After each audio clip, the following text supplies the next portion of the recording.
Comme la plupart des vacanciers, cet automobiliste néerlandais règle toujours son GPS avant de reprendre la route. Et comme la plupart des vacanciers, ce n'est pas le seul écran avec lequel il embarque. 3 appareils, non même 4, 2 téléphones mobiles et 2 GPS.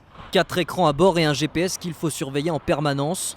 À demi-mot, le conducteur reconnaît que c'est aujourd'hui pour lui plus difficile de rester concentré sur la route. On s'arrêtait pour regarder la carte et maintenant tu regardes ton GPS et tu continues.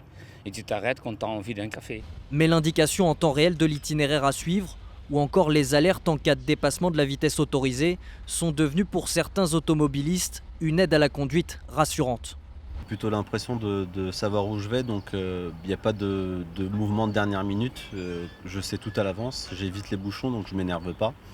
Je pense que bien au contraire, c'est un peu plus sécurisant en ce qui me concerne. Seulement au cours des 5 dernières années, d'après l'Association française des sociétés d'autoroutes, le nombre d'accidents mortels dus à l'inattention au volant a bondi de 10%. Une augmentation qui n'étonne pas ce motard, un habitué de l'autoroute.